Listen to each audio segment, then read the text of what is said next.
ওনারা কেন গুম কমিশন কে কেন এই অধ্যাদেশকে বাদ দিতে চাচ্ছেন? তাহলে ওনাদের নিশ্চয়ই কোনো উদ্দেশ্য আছে, যে দাদারা ওনাদেরকে ক্ষমতায় বসাইছেন তারা হয়তো বলছেন তোমরা করো কি, গুম আরো গুম করতে হবে তো সামনে। ওই জন্যে মাননীয় স্বরাষ্ট্রমন্ত্রী বলছেন মবের নামে রাস্তায় নামতে দিব না। তাহলে একটার সাথে আর একটার সম্পর্ক দেখেন। এবার আমি আপনাদেরকে আর একটা দিকে নিয়ে যাই, সেটা হচ্ছে রাষ্ট্রের আমরা জনগণ এই সংবিধান অনুযায়ী মালিক। তাহলে আমি মালিক, তা আমি মালিক হয়ে আমি হাঁ ভোটে ভোট দিছি এবং 70% লোক হাঁ ভোটে ভোট দিছে। তাহলে আমি জনগণ, রাষ্ট্রের মালিক। আমি এখন মালিক হয়ে, তুমি সরকার তোমাকে আদেশ দিচ্ছি তুমি জুলাই সনদ যা যা আছে তাই পালন করো। তা মালিকের কথা কি তুমি কি করতে পারো? অগ্রাহ্য করতে পারো? গভর্নমেন্ট, সরকার কি? সরকার জনগণের চাকর, একদম সহজ সরল কথা। চাকর যদি কি করে, মালিকের কথা না শুনে, সে চাকরে আপনি রাখবেন? রাখবেন না রাখবেন না? রাখবেন না। তাহলে আজকে আপনি মাননীয় প্রধানমন্ত্রী, আপনি সরকার, আপনি হচ্ছে জনগণের সেবক, আপনি সেই সেবক হয়ে মালিকের কথা শুনতেছেন না। মালিক কিন্তু আপনাকে ফেলে দিবে। মালিক কিন্তু আপনাকে ফেলে দিবে। কেন ফেলে দিবে? চলেন,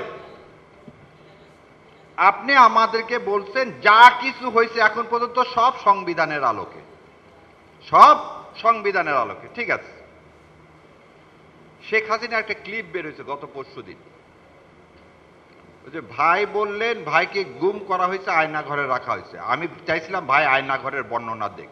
আমি জানি না ভাইয়ের আয়না ঘরে সোফা সেট ছিল কিনা, লন ছিল কিনা, ভাইকে কি 3 বেলা, হাসিন ভাই আপনাকে কি 3 বেলা চাটা দিত?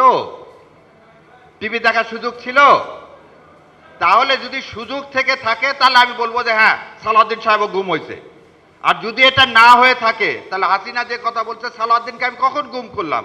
সালাউদ্দিনকে দোতলা বাড়িতে রাখলাম, সালাউদ্দিনকে দোতলা বাড়িতে। এটা শাহরিয়ার কবির আমি বলতেছি না, শেখ হাসিনা বলতেছে।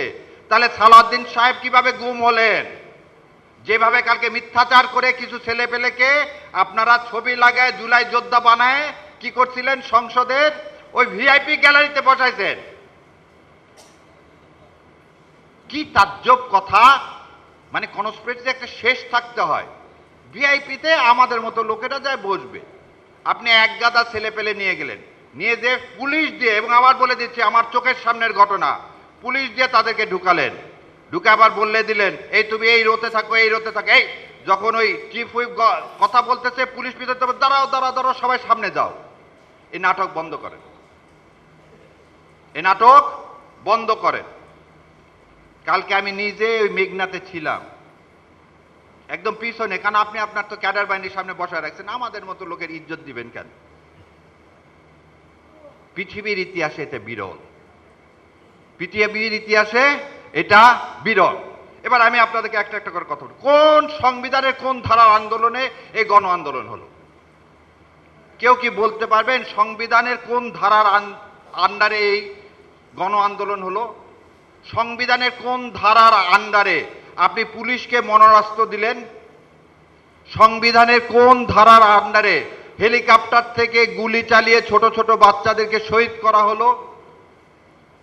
আচ্ছা, এটা না হলে গণ অভ্যুত্থান আপনি মানেন না, বিপ্লব মানেন না, খুব ভালো কথা। আপনি আমাকে বলেন সেদিন 5 তারিখে মাননীয় সেনাপ্রধান সংবিধানের কোন ধারার বলে আপনাদেরকে কোথায় সেনা প্রধানের অফিসে ডাক দিল, এবং সেই ডাকে আপনি ফখরুল সেখানে উপস্থিত হলেন। দয়া করে বলেন যে সংবিধানের কোন ধারায় আছে সেনাপ্রধান সমস্ত বিরোধী দলকে সেনানিবাসে ডাকতে পারে? আছে? নাই। আসেন, আপনি সেনাপ্রধান সবাইকে বলল চলেন সরকার গঠন করি, এটা সংবিধানে কোন ধারায় আছে? সংবিধানের ধারায় আছে আর একজন প্রধানমন্ত্রী নির্বাচিত না হওয়ার আগ পর্যন্ত সেই প্রধানমন্ত্রী থাকবে। তাহলে আজকে আপনি প্রধানমন্ত্রী হলেন কিভাবে? তাহলে 29 সালের আগে তো নির্বাচন হওয়ার কোনো বিধান এই সংবিধানে নাই, তাহলে আপনি হলেন কিভাবে? এবার আরো একটা জিনিস বলি, আপনারা রাষ্ট্রপতির কাছে গেলেন, রাষ্ট্রপতির কাছে গিয়ে আপনারা তার সাথে আলোচনা করে কি করলেন, সংসদ ভেঙে দিলেন। সংসদ ভেঙে দেওয়ার জন্য এই সংবিধানে আছে প্রধানমন্ত্রীর সাথে আলোচনা ক্রমে তার অনুমতি ক্রমে সংসদ ভেঙে দিতে হবে। সেদিন আপনি প্রধানমন্ত্রী পাইলেন কোথায়? সেদিন আপনি প্রধানমন্ত্রী পাইলেন কোথায়? প্রধানমন্ত্রী তো পালায় গেছে। তাহলে কার অনুরোধে আপনি সংসদ ভেঙে দিলেন? তাহলে এই ভেঙে দেওয়াটাও সংবিধানে নাই। তাহলে আজকে যদি কেউ চ্যালেঞ্জ করে যে আপনাকে রাষ্ট্রপতিকে এই ক্ষমতা কে দিল, রাষ্ট্রপতিকে এই ক্ষমতা কে দিল? কারণ সালাউদ্দিন সাহেব আবার বলতেছে রাষ্ট্রপতিকে দিয়ে ইউনূস সাহেব জোর করে অনেক কাজ করাইছে। তাহলে রাষ্ট্রপতিকে দিয়ে সালাউদ্দিন সাহেব অনেক কাজ করাইছে, কিন্তু সালাউদ্দিন সাহেবের ভাসুর হয় কি জানেন? সাবেক আইন উপদেষ্টা আসিফ নজরুল। ওই জন্য ওই নামটা নেয় না, কারণ ওই আসিফ নজরুল ছাড়া তো ট্রুথ হাট পাওয়া হতো না। কারণ দেখেন কেন বললাম যে ওনাদের সৌভাগ্য আমি পার্লামেন্টে নাই। রাষ্ট্রপতি হচ্ছে রবার স্টাম্প, যত আইন করে দেয় সব করে দেয় আইন মন্ত্রণালয়। তাহলে আসিফ নজরুল এই জুলাই সনদ থেকে শুরু করে সংসদ ভাঙা থেকে শুরু করে যা কিছু করে দিছে, সব কিছু করে দিচ্ছেন কে? আসিফ নজরুল। আর আসিফ নজরুল কোনো কিছুই রাষ্ট্রের অ্যাটর্নি জেনারেলকে না দেখা করাতে পারেন না। সেই সময় রাষ্ট্রের অ্যাটর্নি জেনারেল কে ছিল? আজকের আইনমন্ত্রী।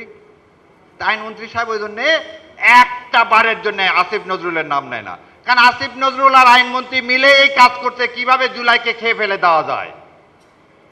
কারণ এরাই হচ্ছে বাই প্রোডাক্ট কার? প্রথম আলো গঙের। আমার ভাই বললো ভারতের কথা, এই জন্য এদের খুব লাগে প্রথম আলোর জন্য।